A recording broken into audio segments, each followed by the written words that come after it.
Hello friends, welcome to my channel. তো তোমরা সবাই জানো যে 12ই এপ্রিল রাজা কুণ্ডু স্যারকে নিয়ে একটা গ্র্যান্ড সেমিনার হতে চলেছে হলদিরামে।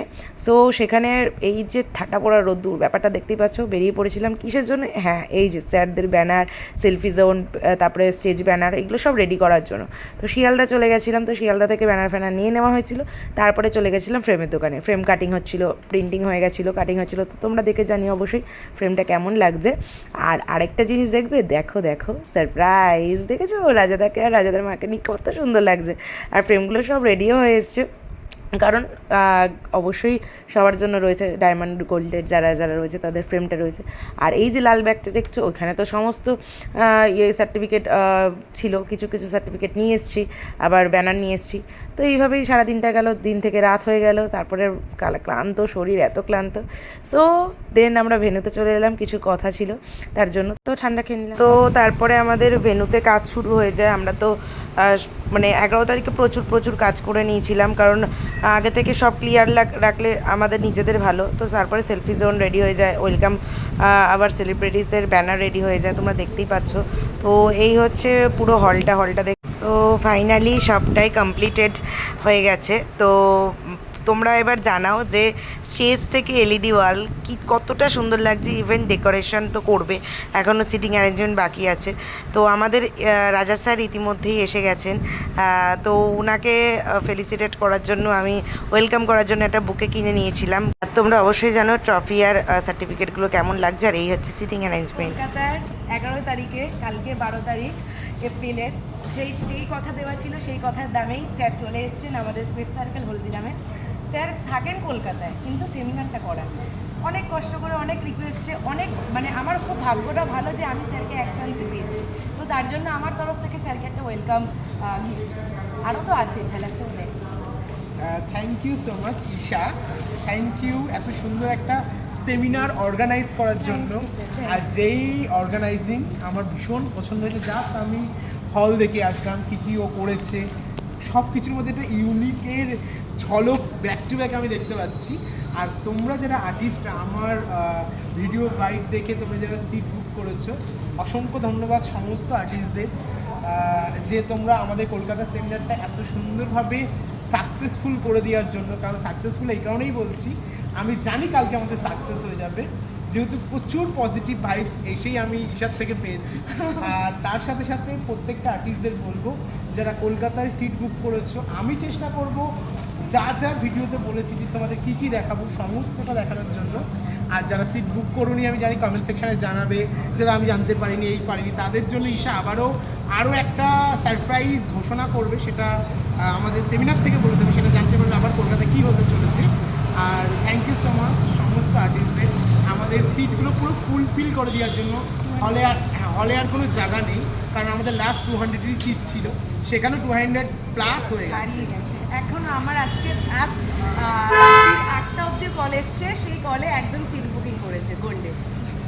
তো থ্যাংক ইউ সো মাচ। কালকের জন্য তো ভীষণ এক্সাইটেড। কালকে আমি, আমার 2 দিদি আর সুনন্দাদি, মিষ্টিদি দুজন থাকছে, আরও একজন আছে যে সারপ্রাইজ তোমাদের বলিনি, তোমরা দেখতে পারবে, জানতে পারবে। থ্যাংক ইউ সো মাচ সবাইকে। আমার পেজ থেকে ব্যাক টু ব্যাক কালকের ভিডিও দেখো, আমি চেষ্টা করবো নেটওয়ার্ক ঠিকঠাক থাকলে সমস্তটা পোস্ট করা। থ্যাংক ইউ সো মাচ আমার আর্টিস্টেরা, আমার ভিউয়ার্স। আর সব থেকে বড় জিনিস হচ্ছে যে স্যারের যে পজিটিভ ভাইব, এই পজিটিভ ভাইবটা আমার মধ্যে খুব কাজ করেছে। কারণ স্যার প্রথম থেকে আমাকে যেভাবে বলে দিয়েছে যে এসা তুমি নতুন করছো, কিন্তু তুমি পারবে, আমি জানি। ওই যে বিশ্বাসটা, এই বিশ্বাসটা একজন বড় সেলিব্রিটি আর্টিস্টের কাছ থেকে যে আমি পেয়েছি, এটা আমার কাছে অনেক অনেক বড় পাওয়া। মানে আমি কিছু বলে বোঝাতে, ওর মধ্যে না এন্থো ছিল, আমি তোমাদেরকে বলি, ও বিগিনার বলে আমি কাউকে এইভাবে কিছু বলি না। বিগিনার মানে আমিও বিগিনার ছিলাম একটা টাইম আগে, সেমিনার যখন প্রথম করেছি, অনেক কনফিডেন্ট নিয়ে স্টেজে উঠেছি। বিগিনার সবাই থাকে, আস্তে আস্তে সবাই বড় হয়।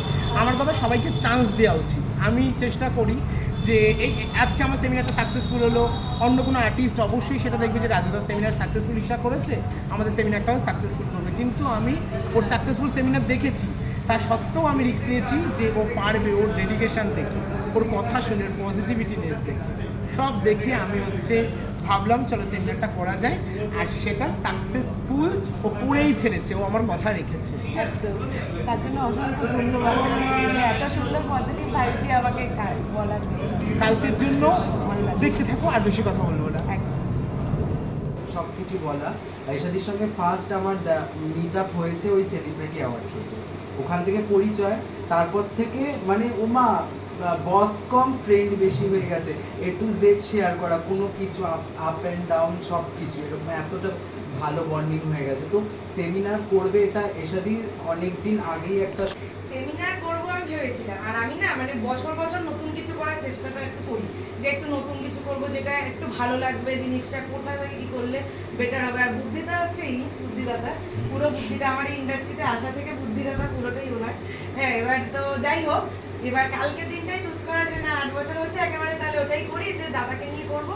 এবার যেটা বললেন যে আপনাকে কেন বাঁচলাম, ব্যাপারটা হচ্ছে সব থেকে আগে কথা হচ্ছে ব্যবহার। ও আচ্ছা আচ্ছা। এইটা তারপরে তো কাজ তো আছেই, সেটা প্রচুর আর্টিস্টের কাজ আছে, আরো আর্টিস্টের রয়েছে, সবার কাজ দেখি, কিন্তু ব্যবহারের সাথে তুলনা কাকিমার ব্যবহার মানে এত ভালো। বিশেষ করে আমার বাড়ির সবাই কাকিমার মানে কাকিমা ছাড়া মানে মা শুধু দেখে মানে দেখ কি সুন্দর মাকে কত কিছু ভালোবাসি, কারণ ও মা আমি তোমারও ভালোবাসি, এরকম ভিডিও হয় না, সেটা আর ভিডিও হয় না, কারণ ওগুলো হয়ে ওঠে না। আর মেকআপ আমার শুরু হয়েছিল 2022 সালে, না 22 সালে আমি পাস আউট করেছিলাম, 23 সাল থেকে 23-এ মেকআপ শুরু করেছি, 24টা গিয়ে 25 থেকে আমি অর্গানাইজ করেছি, আর এটা 26 না 25 না 24-এর মিডিল থেকে অর্গানাইজ করেছিলাম। 25 সালে সেলিব্রিটি অ্যাওয়ার্ড শো করানোর পরে রাজবাড়িতে আমি দুর্গা শুট করিয়েছিলাম, ওই সময়তে আমি সুনন্দা দিকে অ্যাজ আ গেস্ট হিসেবে ডেকেছিলাম। তখন দিদি বললো একটু চার্জেস এরকম আছে আর এরকম তখন একটা ভয় ভয় লাগছিল, হুট করে একটা করা, বললাম না আর একটু থাকি। তো তোমরা তো শুনলেই কত গল্প কত কথা। তো এই সিটিং অ্যারেঞ্জমেন্ট দেখে কেমন লাগলো তোমরা অবশ্যই জানিও। রাত্রি 1টার সময় জাস্ট ভেনু থেকে কাজ সেরে বাড়িতে ফিরছি।